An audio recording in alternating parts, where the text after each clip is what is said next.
Identify the terms and their factors in the following expressions. तो बेटा इसमें आपको एक्सप्रेशन दिया है, इसमें टर्म्स और फैक्टर्स पता करना है। तो टर्म्स आर, इसमें टू टर्म्स हैं। फर्स्ट टर्म्स क्या है आपका 6xy² एंड सेकेंड टर्म है 8x² तो factor of first term 6xy²।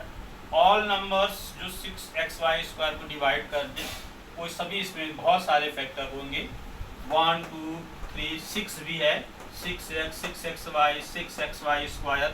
Factors of 8x²y, 8 के सारे फैक्टर्स इसके फैक्टर होंगे इस टर्म्स के, सभी इसको डिवाइड करेंगे। फिर 8x भी होगा, 8x² भी होगा, 8xy भी होगा, 8x² होगा, ये नहीं होगा, 8x² होगा। तो अभी इस तरह से हम आगे चल करते हैं। इसमें से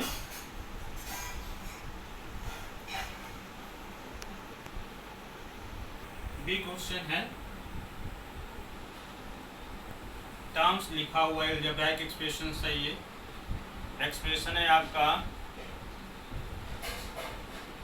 एक्सप्रेशन इज इक्वल टू है यहाँ पे -3x + 4y + 9z। तो इसमें terms there are 3 terms here, 3 terms हैं। टर्म्स आर फर्स्ट टर्म आपका हो जाएगा -3x, second terms 4y and third terms क्या हो जाएगा 9z। अभी इस टर्म्स के आपको फैक्टर लिखने हैं। तो फैक्टर ऑफ -3x, तो -3 का फैक्टर 1 भी होगा, 3 भी होगा, -3 -1 तो फैक्ट क्या हो जाएगा -1 -3 3 1 3x and x also। and factors of 4y, तो 4 का फैक्टर क्या है, 1 है, 2 है, 4 है, 1 2 4 और 2y भी है फैक्टर, 4y भी इसका फैक्टर होगा। एंड फैक्टर्स ऑफ 9z, यहाँ जो थर्ड टर्म 9z है इसमें फैक्टर्स 9 के फैक्टर 1 3 9 एंड 9z, इसके इतने फैक्टर्स होंगे। बी आपका हो गया। इसके बाद है एक्सप्रेशंस, फिर बदला जाएगा। नंबर सी है, क्वेश्चन नंबर सी है, एक्सप्रेशन है 2ab + a² + b²। इस एक्सप्रेशंस में बेटा 3 टर्म्स है। There are 3 terms in this expressions. First terms इसका हो जाएगा, फर्स्ट टर्म हम लिख सकते हैं 2ab। सेकेंड टर्म इसका हो जाएगा आपका a²। Third terms b²। अभी ईच टर्म्स के फैक्टर्स को लिखना है। तो फैक्टर्स ऑफ 2ab, इसका फैक्टर्स हो जाएगा 1 2 2a 2b एंड 2ab। उसके बाद factors of a², factor of a²। a² का फैक्टर 1 सबका फैक्टर हो जाता है, 1a² and factor of b² = 1 b²। ये आपके फैक्टर्स हो गए। सी, क्वेश्चन नंबर सी था आपका। क्वेश्चन नंबर डी है। डी में एक्सप्रेशन अब बदलेगा। तो अभी डी का क्वेश्चन नंबर डी, इसमें एक्सप्रेशन क्या है, -10x + 3y। तो फर्स्ट टर्म्स इसमें केवल 2 टर्म्स है, थर्ड टर्म नहीं होगा। तो फर्स्ट टर्म्स क्या हो जाएगा इसका, फर्स्ट टर्म्स इस एक्सप्रेशन -10x + 3y में फर्स्ट टर्म है -10x, सेकेंड टर्म्स है आपका 3y अभी फैक्टर्स लिखना है इसका, तो फैक्टर्स लिखने के लिए आप इस तरह से लिख सकते हो, फैक्टर ऑफ -10x, तो 10 के ऑल फैक्टर्स इसके फैक्टर होंगे, -1 2 5 5 -2 -5 -2x -5x, बहुत सारे इसमें फैक्टर हो जाएंगे, -10x इसके फैक्टर हो जाएंगे। फैक्टर ऑफ 3y, तो 3 का फैक्टर 1 3 y 3y, इसके फैक्टर ये आपका हो गया क्वेश्चन नंबर डी के बाद हम लोग आते हैं क्वेश्चन नंबर ई में। ई में जो आपका एक्सप्रेशन है, ई का जो एक्सप्रेशन आपका है AB प्लस A² B², तो बेटा इसमें 2 टर्म्स हैं। फर्स्ट टर्म्स आपका क्या होगा इस एक्सप्रेशन में, AB है, यहाँ पे एक्सप्रेशंस AB A² B² में फर्स्ट टर्म्स क्या है AB, and second terms A² B²। अब फैक्टर ऑफ AB क्या हो जाएगा, फैक्टर ऑफ AB क्या हो जाएगा, 1 सबका फैक्टर रहता है, A B एंड AB, और सेकंड जो टर्म्स है फैक्टर ऑफ A² B², तो इसमें फैक्टर आपका A भी होगा, B भी होगा, 1 भी होगा, AB भी होगा, AB² भी होगा, फैक्टर A² B² भी होगा, और A² B भी फैक्टर होंगे इसके फैक्टर्स के बाद एफ में आप देख रहे हो, एफ में जो 2 टर्म्स हैं, बुक में सारे क्वेश्चंस दिए हैं, तो यहाँ पे अलजेब्राइक एक्सप्रेशंस क्या है, 7y plus 2y³ 7y plus 2y³ first term आपका होगा 7y, एंड सेकेंड टर्म होगा 2y³, तो factor of 7y first term है, इसका फैक्टर क्या हो जाएगा 1, तो सबका फैक्टर होता है, तो आप 1 भी लिख सकते हो, 7 भी लिख सकते हो, y भी लिख सकते हो, 7y इतने फैक्टर होंगे। फैक्टर ऑफ सेकेंड टर्म्स, इसका सेकेंड टर्म फैक्टर ऑफ क्या हो जाएगा 2y³ 1 2 y²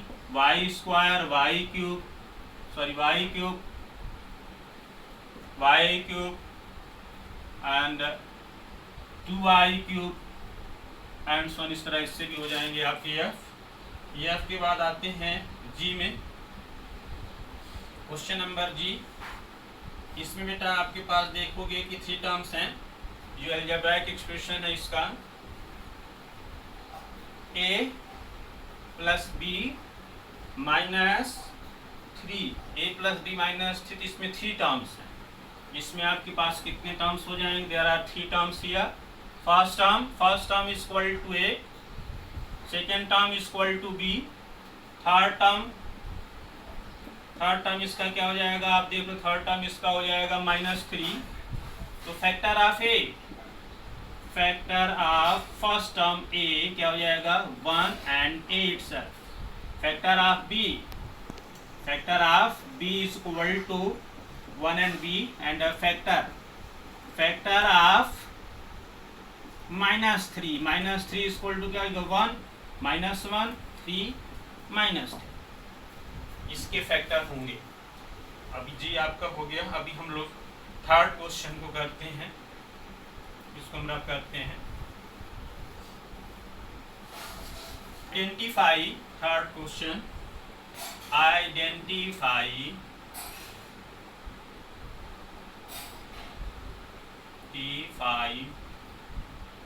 the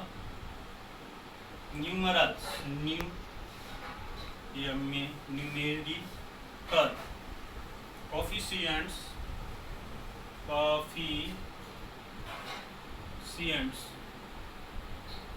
coefficients other than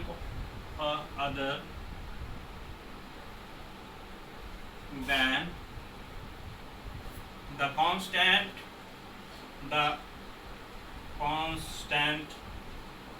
other than the constant in the following expression। तो फर्स्ट है ए, एक्सप्रेशन क्या है आपका? एक्सप्रेशन यहाँ पे है एक्सप्रेशन 4 माइनस 3x। यहाँ बेटा टू टर्म्स हैं 4 में, तो कोई अलजेब्रा है नहीं, यहाँ पे x है, इसका कोफिशिएंट होगा, तो coefficients of x equal to यहाँ पे coefficient of x equal to क्या हो जाएगा? -3। Coefficient of x equal to -3। अभी क्वेश्चन नंबर बी करते हैं हम लोग। बी में एक्सप्रेशंस क्या है आप देख रहे हो? बी में एक्सप्रेशंस है 1 + a + 2a स्क्वायर + 3a³। ये 4 टर्म्स। तो कोफिशिएंट ऑफ ए के बगल में कुछ भी नहीं, कोफिशिएंट 1 माना जाएगा। कोफिशिएंट हमेशा अलजेब्राइक नंबर के साथ होता है, 1 में कोई कोफिशिएंट नहीं होगा। कोफिशिएंट ऑलवेज किसके साथ होता है? अलजेब्राइक जो numbers a b c x y z होते हैं। Coefficients of a equal to 1, coefficient of a square equal to 2, coefficient of a³ equal to 3। यहाँ पे इसके 3 जो भी अलजेब्राइक नंबर होते हैं उनके बगल जो न्यूमेरिकल वैल्यू है वही कोफिशिएंट है। बी के बाद हम लोग आते हैं सी।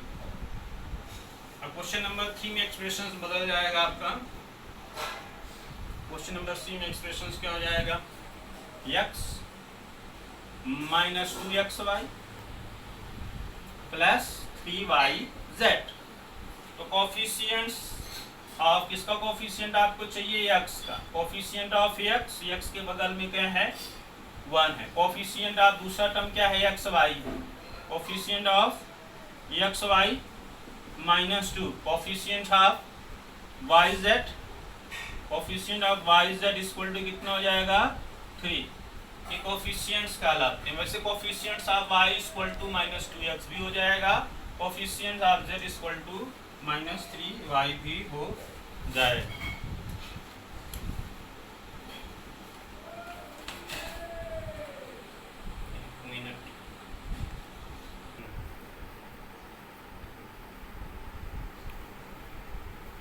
डी, अभी आप देखो डी है, डी में कोफिशिएंट किसका लिखना है? डी क्वेश्चन है आपका। डी है 0.01x -0.02y। तो कोफिशिएंट ऑफ x यहाँ पे क्या हो जाए बेटा? x के बगल में जो नंबर है 0.01। कोफिशिएंट्स ऑफ y क्या हो जाएगा? कोफिशिएंट्स ऑफ y 2 टर्म्स है यहाँ पे, जो y के बगल में नंबर है, तो यहाँ माइनस साइन के साथ हम लोग -0.02। कोफिशिएंट डी हो गया आपका। डी ई क्वेश्चन नंबर ई। एक्सप्रेशन बदल जाएगा आपका, हर क्वेश्चन में एक्सप्रेशन अलग अलग है। ये क्या है? -x² y² + 4xy + 4xy। तो कोफिशिएंट ऑफ x² y², यहाँ जो टर्म्स है ना उनको हम लिखते हैं coefficients of x² y²। x² y² के बगल में कोई डिजिट नहीं है, लेकिन साइन माइनस है, तो इसका कोफिशिएंट क्या हो जाएगा? -1। Coefficients of xy equal to कितना हो जाएगा? 4। Coefficient of xy equal to 4। के बाद हम लोग क्वेश्चन नंबर एफ को करेंगे। एफ में फिर एक्सप्रेशन आपका बदल जाएगा। एफ में क्या है, एफ में आप देख रहे हो 1.3x प्लस 1.7y। तो कोफिशिएंट्स ऑफ यहाँ पे x है, कोफिशिएंट्स ऑफ यहाँ पे x है, x equal to 1.3, coefficients of y equal to 1.7। यहाँ देखो ये एक्सप्रेशन है आपका, यह क्वेश्चन नंबर एफ में 1.3x plus 1.7y, coefficients of x क्या हो जाएगा 1.3 और coefficients of y equal to 1.7। Question number G है। तो अब एक्सप्रेशन यहाँ हम लोग बदल देते हैं, एक्सप्रेशन आपके क्या हो जाएगा, जी में 10a plus 100b plus minus 1000c। तो आप देख रहे हो कि इसमें कोफिशिएंट्स लिखना है ए का, coefficients of A equal to A के बगल में कितना है 10, कोफिशिएंट ऑफ बी के बगल में कितना है 100 कोफिशिएंट, एंड कोफिशिएंट्स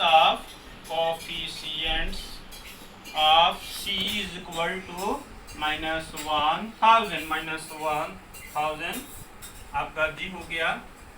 उसके बाद क्वेश्चन नंबर एच में है, एच में आप देख रहे हो एच में आपके पास क्या है a माइनस 2b प्लस 3। तो यहाँ कोफिशिएंट ऑफ ए के बगल में कोई डिजिट नहीं तो 1 आप सपोज करोगे, 1 ए के बगल में कोई न्यूमेरिकल वैल्यू नहीं है तो 1 माना जाएगा। Coefficients of B equal to -2, 3 के बगल में कोई अलजेब्राइक नंबर नहीं है तो 3 का कोफिशिएंट हमें लिखने की जरूरत नहीं है, तो आप लिखोगे ए का कोफिशिएंट 1, बी का कोफिशिएंट -2। इस तरह से आपका एक्सरसाइज 7.1 के ऑल क्वेश्चन सॉल्व हो गए।